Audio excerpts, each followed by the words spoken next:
എന്താ മാഷെ ഇങ്ങോട്ട് ഇന്ന് വരുന്നതേ ഇല്ലല്ലോ? സ്ത്രീകൾ തനിച്ച് താമസിക്കുന്ന മുറിയിൽ വരുന്നത് ശരിയല്ല എന്ന് വിചാരിക്കും. അതിന്റെ കണ്ടീഷൻ ഞങ്ങൾ എന്തോ വശപ്പഴയായിട്ട് ജീവിക്കുന്നവരെന്നാണല്ലോ. അയ്യോ, അങ്ങനെയൊന്നുമല്ല. കണ്ടാൽ കൊള്ളാവുന്ന അമ്മയും മകളും തനിച്ച് താമസിക്കുന്ന മുറിയിൽ ഒരു അന്യപുരുഷൻ പ്രവേശിച്ചാൽ അത് പൊതുജനമധ്യത്തിൽ തെറ്റിദ്ധാരണ ഉണ്ടാക്കി. മതി മതി, ഇഷ്ടമുണ്ടെങ്കിൽ എവിടെയും പോകാം. പറയുന്നവർ പറയട്ടെ. മാഷി ഇരുന്നാട്ടെ. സാറേ, ഞാനൊന്ന് ചോദിക്കട്ടെ, ആരാ സാറേ ഈ ഹരിചന്ദ്രന്റെ മാതിരി ശീലാവതിയെ പോലും ജീവിക്കുന്നത്? ഒരു കുഞ്ഞുമില്ല. എന്റെ നോട്ടത്തിൽ നിങ്ങൾ നല്ലവരാണ്. ഞാൻ അത്ര നല്ലവളൊന്നുമല്ല സാറേ. മറ്റുള്ളവരെ പോലുള്ള തെറ്റുകുറ്റങ്ങളൊക്കെ എനിക്കും ഉണ്ടായിട്ടുണ്ട്. ദൈവമേ, ലോകത്തിൽ വെച്ച് ഏറ്റവും വലിയ സത്യം ഞാനിപ്പോൾ കേട്ടു. ഈ അമ്മ ഒരു വായടിയാണ്. പെണ്ണുങ്ങളെ കുറിച്ച് രഹസ്യമൊക്കെ വേണം. നീയൊന്ന് ചുമ്മാതിരിടി. രഹസ്യം ഏതാണെന്ന് എനിക്കറിയാം. നമ്മളിവിടെ ചേർന്നു. ഒരു വർഷം കഴിഞ്ഞാൽ നമ്മുടെ കണ്ടീഷൻ ശരിയാണെങ്കിൽ 4-5 ലക്ഷം രൂപ കിട്ടും. ഇതല്ലേടി രഹസ്യം? ഇത് ഞാൻ ആരടുത്തെങ്കിലും പറഞ്ഞോടി? ഇതൊന്നും മിണ്ടാതിരുന്നേ.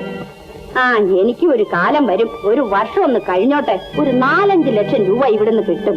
അപ്പൊ ഇവന്റെയൊക്കെ കണ്ടീഷൻ എടുത്ത് ഞാൻ ദൂരെ അറിഞ്ഞിട്ട് മാഷിനെ വെച്ച് ഞാനൊരു ഡാൻസ് കമ്പനി നടത്തും. അമ്മേ, അതൊരു പാവ. അതങ്ങനെ ചുമ്മാ ആടും. മാഷ് പോണം, ഞങ്ങൾക്കൊന്ന് വെളിയിലേക്ക് പോണം. വന്ദനം. വന്ദനം. ചുമ്മാ വായി തോന്നുന്നത് വിളിച്ചു പറഞ്ഞാൽ അനുഭവം അറിയാമല്ലോ.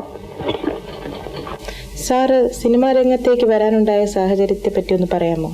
സിനിമാ രംഗത്തിന്റെ മുന്നോടിയായിട്ട് എൻ്റെ കലാജീവിതം ആദ്യം ആരംഭിച്ചത് നാടക കമ്പനിയിൽ കൂടെയാണ്.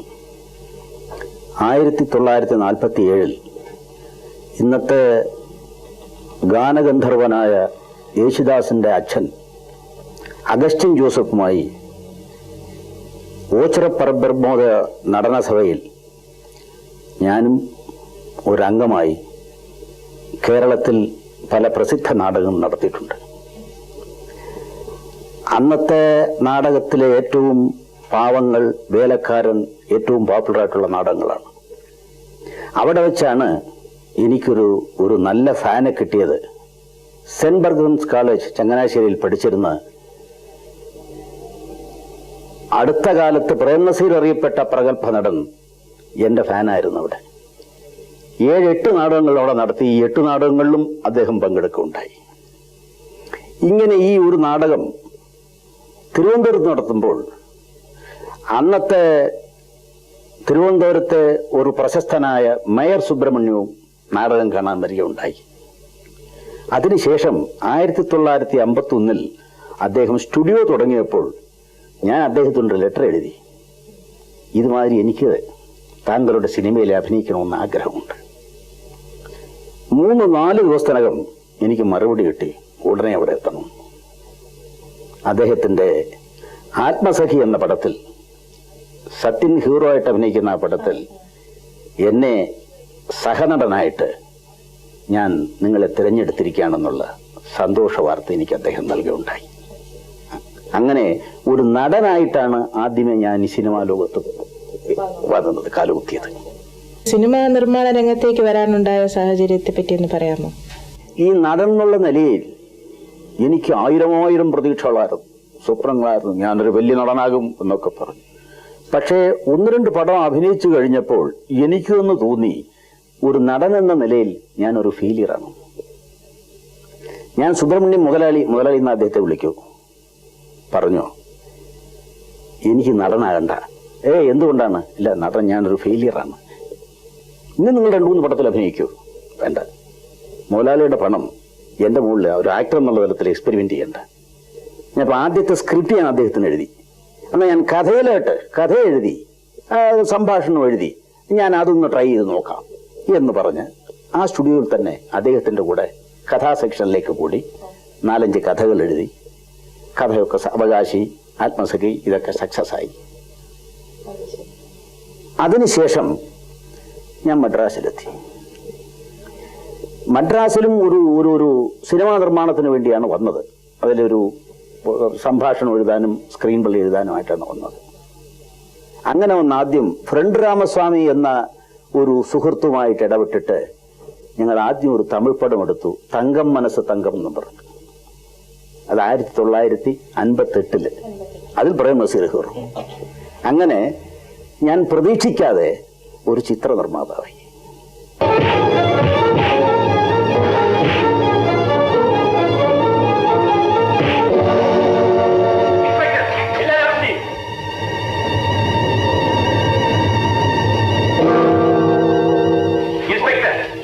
എന്നെ കൊല്ലാൻ ശ്രമിച്ചതിനും എന്റെ സ്വത്തുക്കൾ അപഹരിച്ചതിനും ഈ സ്ത്രീ അറസ്റ്റ് ചെയ്യും. വിലങ്ങ് വയ്ക്കും. ദ്രോഹി. ഞാനോ?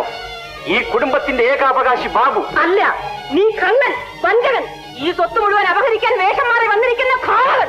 ആദ്യം ഇവനെ വിലങ്ങ് വയ്ക്കണം. അർദ്ധരാത്രിയിൽ എന്റെ ശത്രുക്കളുമായി സംഘം ചേർന്ന് എന്റെ സ്വത്തുക്കൾ കൊള്ളയടിക്കാനല്ലേ നിങ്ങൾ ശ്രമിച്ചത്? സ്വത്തോ? നീ ഇവിടുത്തെ ആര്? നിനക്കിവിടെ എന്ത് അവകാശം? ഇവൻ ബാബുവല്ല. നിങ്ങളുടെ കുറ്റം മറയ്ക്കാനുള്ള അടവാണിത്. അല്ലെങ്കിൽ ബാബു എവിടെ? പറയണം. മറവിലാണ് അതോ മരിച്ചോ? മരിച്ച ബാബുവാണ് തിരിച്ചു വന്നിരിക്കുന്നത്. അല്ല, അല്ല, ബാബു ഒരിക്കലും തിരിച്ചു വരികയില്ല. പിന്നെ ഞാൻ ആരാണ്? പറയണം. ഞാനാണ് ബാബു. നീ ബാബുവല്ല, നീ ബാബുവല്ല. എങ്കിൽ പറയൂ, ബാബു എവിടെ? മരിക്കാതെ പറയൂ, ബാബു എവിടെ? അവൻ മരിച്ചു, അവൻ മരിച്ചു.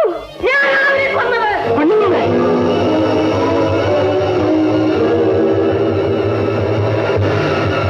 ആദ്യത്തെ ചിത്രം വിജയിക്കും എന്നുള്ള ശുഭാപ്തി വിശ്വാസത്തോടു കൂടി തന്നെയാണോ സാർ അത് ആരംഭിച്ചത്? ചിത്രം മാത്രമല്ല, ഏത് പ്രവർത്തന രംഗത്തിലായാലും ആരംഭിക്കുന്ന ആൾ പരിപൂർണ വിശ്വാസത്തോടെ അവന്റെ ഉദ്യമം ഗംഭീരമായ വിജയമാകുമെന്നുള്ള പ്രതീക്ഷയോടെയാണ് ആരംഭിക്കുന്നത്. അതിൽ ചില മാറ്റമറിച്ചങ്ങൾ വരാറുണ്ട്. കാരണം ഞാൻ എന്റെ ആദ്യത്തെ ചിത്രം പറഞ്ഞല്ലോ, തങ്കം മനസ്സ് തങ്കം, അതൊരു നല്ല പരാജയമായിരുന്നു. അതിനുശേഷം NG രാമചന്ദ്രനെ വെച്ച് ഞാൻ പരിശുന്നൊരു പടം എടുത്തു. അത് ഗംഭീരമായ വിജയമായിരുന്നു. കാരണം സിനിമയിൽ പറയാറുണ്ട്, അല്പം ഭാഗ്യം കൂടെ വേണമെന്ന്. ടൈം, അതായത് ദൈവീകം, അതും കൂടെ ഉണ്ടെങ്കിൽ മാത്രമേ, കഴിവിനപ്പുറത്തായിട്ട് ആ ഒരു ദൈവീകമായ ഒരു ഭാഗ്യം കൂടെ ഉണ്ടെങ്കിൽ മാത്രമേ വിജയിക്കാനൊക്കൂ. അന്നത്തെ സിനിമയും ഇന്നത്തെ സിനിമയും തമ്മിൽ എന്തെങ്കിലും വ്യത്യാസം സാറിന് തോന്നിയിട്ടുണ്ടോ? വൻപിച്ച വ്യത്യാസങ്ങളുണ്ട്. അന്നത്തെ സിനിമ സെന്റിമെന്റൽ സബ്ജക്ട്സ്, അതായത് കുറച്ച് പിന്നെ നമ്മളുടെ എന്താ പറയുന്ന അച്ഛൻ, അമ്മ, ഭാര്യ, ഭർത്താവ് ഇവങ്ങൾ തമ്മിലുള്ള റിലേഷൻഷിപ്പ്, ഇതൊക്കെ കാണിക്കാൻ നിൽക്കുന്ന നമ്മളുടെ സബ്ജക്ട്സിന് ഒന്ന് കൂടുതൽ പ്രസക്തി ഉണ്ടായിരുന്നു. അതിൻ്റെ നമ്മൾ സിനിമയിൽ ചിത്രീകരിക്കുന്നതും അന്നത്തെ കാലത്ത് ഒരു പ്രത്യേക തരത്തിലായിരുന്നു. അതിലുള്ള ആക്ടിങ്ങും അന്നത്തെ കാലത്തൊരു പ്രത്യേക തരത്തിലായിരുന്നു. ഇന്നെന്ന് പറഞ്ഞാൽ അന്നത്തെ സാഹിത്യകൃതികളും ഇന്നത്തെ സാഹിത്യകൃതികളും എന്ത് മാറ്റങ്ങളുണ്ടായോ ആ മാറ്റങ്ങൾ ചലച്ചിത്ര രംഗത്തും സംഭവിച്ചു. കഥയ്ക്ക് പരിപൂർണമായ ഒരു വ്യതിയാനം ഉണ്ടായി, പ്രസന്റേഷനിൽ പരിപൂർണമായ വ്യത്യാസങ്ങളുണ്ടായി, ഡയറക്ഷൻ സംവിധാനത്തിൽ അതുപോലെ വ്യത്യാസങ്ങളുണ്ടായി, നടീനടന്മാരുടെ അഭിനയത്തിലും അതിൽ പ്രത്യേകത ഉണ്ടായി. അതായത് കൂടുതൽ റിയലിസ്റ്റിക് ചിത്രങ്ങളെ ആളുകൾ പിന്നെ അഭിനന്ദിക്കാൻ തുടങ്ങി ഈ കാലഘട്ടത്തിൽ.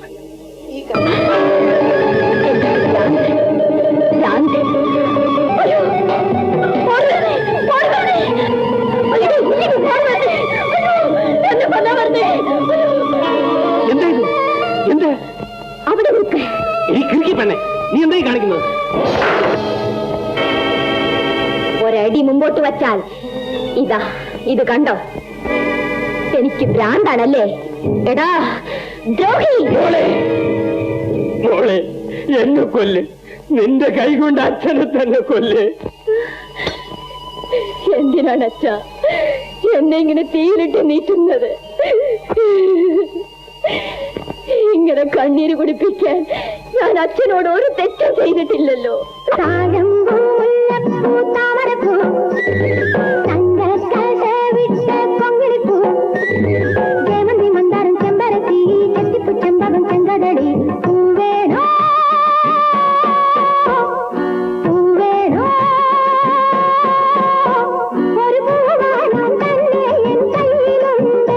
സാറ് ധാരാളം പുതുമുഖങ്ങളെ ഇൻട്രൊഡ്യൂസ് ചെയ്തിട്ടുണ്ടെന്നാണ് ഞാൻ കേട്ടിട്ടുള്ളത്.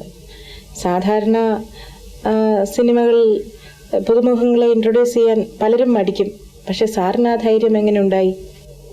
ചലച്ചിത്രത്തില് കണ്ട് കുറച്ച് മടുത്തുപോയ ആളുകളെ നമ്മൾ പ്രോത്സാഹിപ്പിച്ചാൽ ബിസിനസിനെ അത് ബാധിക്കും. അടുത്തത്, ഒരു നടൻ എന്നുള്ള നിലയിൽ ഞാൻ വളരെ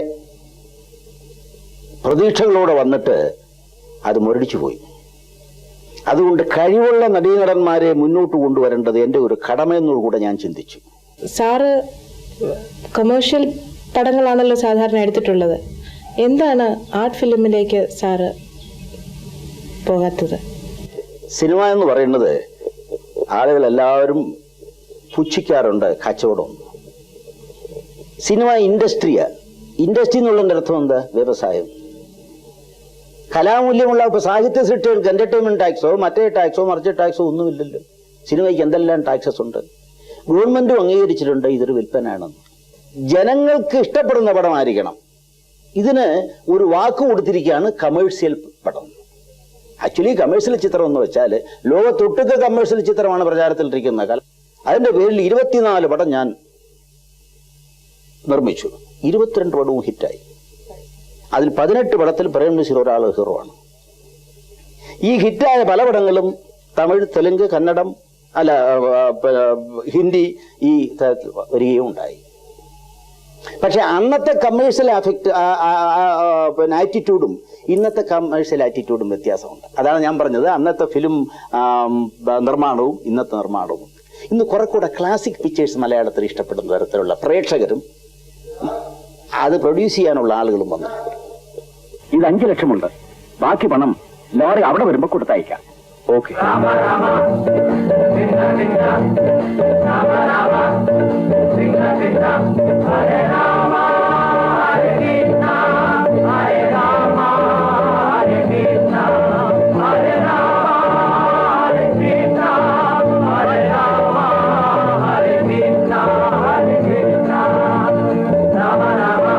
നിർത്തോ. നിങ്ങളാര്? സത്യാന്വേഷികളായ 4 ഭിക്ഷാന്വേഷികൾ. നിങ്ങളങ്ങനെ അകത്ത് കിടന്നു. വെളിയിൽ ഭഗവത് ദർശനത്തിനായി വന്നതാണ്. ഞങ്ങളുടെ പാട്ട് കേട്ട് ഉണ്ണികൃഷ്ണൻ വാതു വന്നു. പണ്ട് അമ്പാടിയിൽ യശോദയുടെ മുമ്പിൽ വാതു വന്നതുപോലെ. ആ വായിലേക്ക് നോക്കിയപ്പോൾ ഈ 14 ലോകവും കണ്ടു.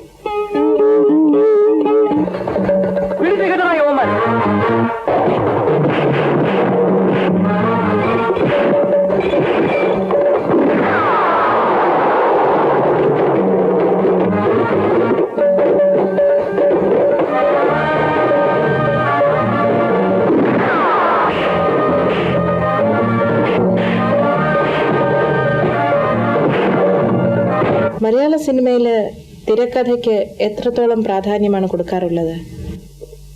മലയാള സിനിമയ്ക്ക് മാത്രമല്ല, ഏത് സിനിമയ്ക്കാലും തിരക്കഥയാണ് ചലച്ചിത്രത്തിന്റെ നട്ടല്. ഒരു നല്ല തിരക്കഥ ഇല്ലെങ്കിൽ പ്രഗത്ഭരായ നടീനടന്മാരെയോ സംവിധായകരെയോ മറ്റ് സാങ്കേതിക വിദഗ്ധന്മാരെയോ സഹകരിപ്പിച്ചുകൊണ്ട് യാതൊരു ഫലവുമില്ല. ഇന്ന് നമ്മൾ വിജയിച്ചിട്ടുള്ള ഏത് ചിത്രം നോക്കിയാലും ഏതെങ്കിലും തരത്തിൽ തിരക്കഥയ്ക്കൊരു മേന്മയുള്ള ചിത്രങ്ങൾ മാത്രമേ വിജയിച്ചിട്ടുള്ളൂ. ഏതായാലും അവനിരിക്കുന്ന സ്ഥലത്തേക്ക് നീ പോകേണ്ട കാര്യം. ചേട്ടാ, സത്യം പറയണം. രഘുചേട്ടൻ എന്നെ ഇഷ്ടമില്ലേ? മറ്റാരെങ്കിലും വിവാഹം കഴിച്ചു എങ്കിൽ നേര് പറയണം ചേട്ടാ. എന്നാൽ അതാണ് എന്റെ വിധിയെന്നോർത്ത് ഞാൻ സമാധാനിച്ചുകൊള്ളാം.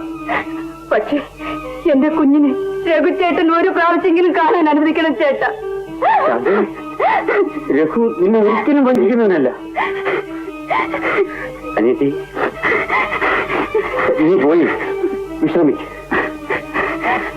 എല്ലാം ഞാൻ പിന്നീട് പറയാം. ജാനു, നീ എങ്കിലും സത്യം പറയുമോ? ഒരു സ്ത്രീയുടെ മനോവേദന എന്താണെന്ന് നിനക്കറിയാമല്ലോ. ഞാൻ എന്തെങ്കിലും തെറ്റ് ചെയ്തിട്ടുണ്ടെങ്കിൽ രഘുചേട്ടന്റെ കാലിൽ വീണ് മാപ്പ് ചോദിക്കാനെങ്കിലും എന്നെ അനുവദിക്കൂ. ഇനി മരണം വരെ യാക്കില്ല, നിങ്ങളോടൊന്നും ചോദിക്കുന്നില്ല. നിന്റെ സുഖവും സന്തോഷവും മാത്രമാണ് ഞങ്ങളുടെ ലക്ഷ്യം. ഞങ്ങൾ ഒരിക്കലും നിന്നെ ദ്രോഹിക്കില്ല, ഒരിക്കലും ദ്രോഹിക്കില്ല. ദ്രോഹിക്കാനല്ല, എന്റെ മനഃശാന്തിക്ക് വേണ്ടി സത്യം നിങ്ങൾ എന്നെ മറക്കുകയാണ്. ചേട്ടാ, കുട്ടിക്കാലം മുതൽ എന്നെ വളർത്തി ഈ നിലയിലാക്കി എന്റെ ചേട്ടനോട് എന്റെ അവസാനത്തെ അപേക്ഷയാണ്. സത്യം പറയണം. രഘുചേട്ടനെന്നോ ചേട്ടാ, ഞാനിങ്ങനെ കണ്ണുനീർ കുടിച്ച് കഴിയുന്നത് കാണാൻ ചേട്ടന് സന്തോഷമാണ്. സാറിന്റെ പടങ്ങളിൽ ഹാസ്യത്തിന് കൂടുതൽ ഇമ്പോർട്ടൻസ് കൊടുത്തിട്ടുണ്ടല്ലേ? സിനിമ എന്ന് പറയുന്നത് അല്പനേരത്തേക്ക് ഉള്ള വിനോദം എന്നുള്ള മൗലിക സിദ്ധാന്തത്തിന്റെ പേരിൽ മാത്രമേ ഞാൻ പടം എടുത്തിട്ടുള്ളൂ. അല്പനേരത്തെ എന്റർടൈൻമെന്റ്, 2 മണിക്കൂർ നേരം കണ്ടിട്ട് വന്നിട്ട് ചിരിച്ച് അല്പം ചിരിച്ചു പോയി. ഇതാണ് എന്റെ മൗലികമായ സിദ്ധാന്തം. അതിന്റെ പേരിൽ ഞാൻ എടുത്ത പടങ്ങളെല്ലാം സക്സസ് ആണ്. മറ്റു ലാംഗ്വേജിലും അത് സക്സസ് ആയി. എന്റെ പടങ്ങളിലെ ഏത് രംഗങ്ങളും നിങ്ങൾ നോക്കുക, അതിൽ എല്ലാത്തിനും ഏതായിരുന്നാലും ശരി ഹാസ്യത്തിന് കൂടുതൽ കൊടുത്തിട്ടുണ്ട്. പക്ഷേ കുടുംബപരമായ കഥകൾ ഞാൻ എഴുതാതിരുന്നിട്ടുമില്ല. ജീവിതയാത്ര ഒരു കുടുംബകഥയാണ്, അമ്മ ഒരു കുടുംബകഥയാണ്, ശാന്തുരദേവത കുടുംബകഥയാണ്, അഗ്നിപർവ്വതം കുടുംബകഥയാണ് എടുത്തത്. എങ്കിലും അതിൽ ഞാൻ എത്രമാത്രം ഹാസ്യത്തെ ചേർക്കാമോ അത് ഞാൻ ചേർത്തിട്ടുണ്ട്.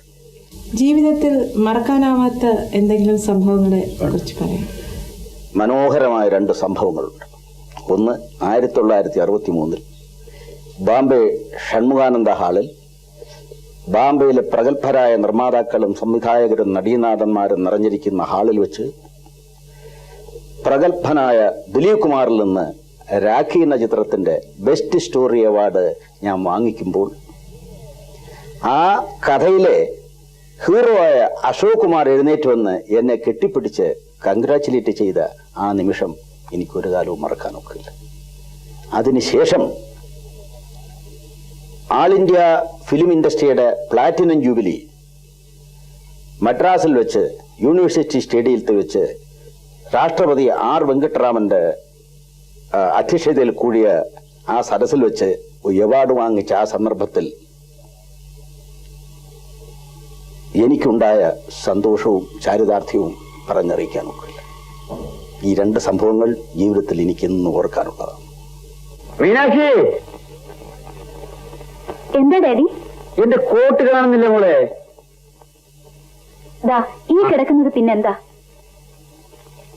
Thank you daddy. എനിക്കൊരു വലിയ സംശയം. ഇത്രയും മറവിയുള്ള ഡാഡി എങ്ങനെയാ ഈ കേസ് ബാധിച്ച് ജയിക്കുന്നത്? അങ്ങനെ ജയിച്ചിരുന്നെങ്കിൽ നമ്മൾ ഇനി തന്നെ കഴിയണോ മോളെ? ഒരു നല്ല ബംഗ്ലാവുണ്ടോ, ഒരു കാറുണ്ടോ, എന്തുകൊണ്ടോ?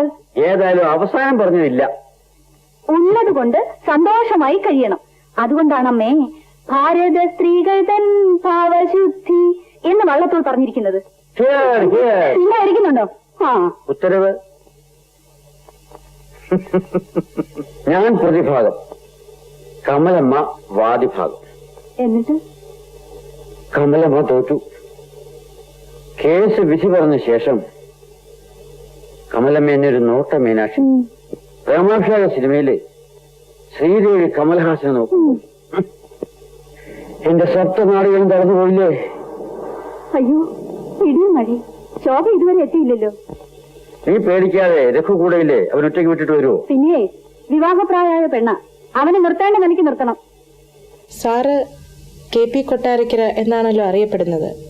ശരിയായിട്ടുള്ള പേരെന്താണ്? അതൊരു മിസ്റ്റീരിയസ് നെയിമാണ്. എന്റെ നാട്ടിൽ പോലും എന്നെ വിളിക്കുന്ന KP എന്നാണ്. എന്റെ പേര് കുട്ടമ്പിള്ള കൊട്ടാരക്കര എന്നാണ്. ഇതെല്ലാവർക്കും അറിയാനിട്ടായിട്ട്, അതായത് ഈ സിനിമയിൽ എന്റെ ജീവിതം ഏതാണ്ട് കാലഘട്ട ജീവിതത്തിലേക്ക് ഞാൻ സായന്തന സമയത്തിൽ എത്തിയിരിക്കുകയാണ്. ആ കാലഘട്ടത്തിൽ ഇതുവരെയ്ക്കും സൂക്ഷിച്ചിരുന്ന ഒരു രഹസ്യം ഞാൻ എന്റെ സുഹൃത്തുക്കൾക്ക് ഞാൻ കൊടുക്കുകയാണ്. കുട്ടൻപിള്ള കൊട്ടാരക്കര. മാസങ്ങൾക്ക് മുമ്പ് ഇതേ കോടതിയിൽ ഇതേ ന്യായാസനത്തിന് മുന്നിൽ കണ്ണീരിന് പകരം ചോര ഒലിക്കുന്ന കണ്ണുകളുമായി ഞാൻ നിന്നു. ഒരിക്കൽ നീതിക്ക് വേണ്ടി ഇരുന്നു. എന്റെ കണ്ണുനീര് കാണാൻ ഇവിടുത്തെ നിയമത്തിന് പ്രൊവിഷൻ ഉണ്ടായില്ല. നിയമത്തിനാവശ്യം തെളിവുകളായിരുന്നു. തെളിവുകൾ. സ്വന്തം ഭാര്യയും പെങ്ങളും എന്റെ കൺമുന്നിൽ വെച്ച് ക്രൂരമായി ബലാത്സംഗം ചെയ്യപ്പെടുമ്പോൾ കൈയും കാലും കെട്ടപ്പെട്ട് ശബ്ദമുയർത്താൻ പോലും കഴിയാതെ എല്ലാം കണ്ടു നിൽക്കേണ്ടി വന്ന എന്റെ ഗതികേട് ഞാനപ്പോൾ പിന്നെ എന്ത് ചെയ്യണമായിരുന്നു? തെളിവുകൾക്ക് വേണ്ടി സാക്ഷികളെ വിളിച്ചു കൂട്ടണമായിരുന്നോ? നിയമം തെളിവുകൾക്ക് വേണ്ടി മുറവിളി കൂട്ടിയപ്പോൾ അതിന്റെ പഴുതുകൾക്കിടയിലൂടെ അപരാധികൾ രക്ഷപ്പെട്ടു. തെളിയിക്കപ്പെടാതെ പോയ സത്യങ്ങളെ നിയമം കണ്ടതേയില്ല. എന്റെ കൺമുന്നിൽ വെച്ച് ആ ക്രൂരകൃത്യം ചെയ്തവരെ രക്ഷിക്കാൻ അലീബി എവിഡൻസ് ഉണ്ടായിരുന്നു. തെളിവുകളുടെ പിൻബലം മാത്രം നോക്കുന്ന നിയമം. ഇതിന്റെ പേര് നീതി എന്നാണെങ്കിൽ ഞാൻ പറയും ആ വാക്കിന് അർത്ഥം നഷ്ടപ്പെട്ടുവെന്ന്. അപരാധികളെന്ന് സത്യം ബോധ്യപ്പെടുത്തിയ അവരെ 7 പേരെയും അലീബി എന്ന സ്ഥാപിച്ചെടുത്ത തെളിവുകൾ രക്ഷപ്പെടുത്തി. അവർ 7 പേരും ഒന്നും ജീവിച്ചിരിപ്പില്ല. സത്യം എന്തുമാവട്ടെ, അവരെങ്ങനെ കൊല്ലപ്പെട്ടു അത് തെളിയിക്കാൻ ഇവിടുത്തെ നിയമത്തിന് ശക്തിയുണ്ടോ? I am saying a big no. ഇല്ല സാർ, തെളിവുകൾ ഹാജരാക്കാൻ ഇവർക്ക് കഴിയില്ല. സാറ് ഈ സിനിമാ രംഗത്ത് സംതൃപ്തനാണോ? വളരെ സംതൃപ്തനാണ്. 1954 എവിടുന്നോ എന്നു നിന്നോ ഇവിടെ റായപ്പെട്ടയിൽ അങ്ങൂഞ്ഞ് നടന്നുകൊണ്ടിരുന്ന ഞാൻ ഇപ്പൊ ദൈവം എനിക്ക് എന്തെല്ലാമൊക്കെയോ തന്നു. ഞാൻ വളരെ സംതൃപ്തനാണ്. എൻ്റെ ഈ സംതൃപ്തിക്ക് കാരണക്കാരായ എന്നെ വളർത്തിക്കൊണ്ടുവന്ന കേരളത്തിലെ ലക്ഷോപലക്ഷം ജനങ്ങളെയും, അതേമാതിരി തമിഴ്നാട്ടിൽ എനിക്ക് ഇനി കാണുന്ന എല്ലാ സമ്പത്തും സൗകര്യങ്ങളും ഉണ്ടാക്കി തന്ന തമിഴ്നാട്ടിലെ ജനങ്ങളെയും ഞാൻ എന്നും ഓർമ്മിക്കും. എൻ്റെ ജനറേഷൻ ടു ജനറേഷൻ്റെ കാലം ഒരിക്കലും എനിക്ക് മറക്കാനൊക്കില്ല.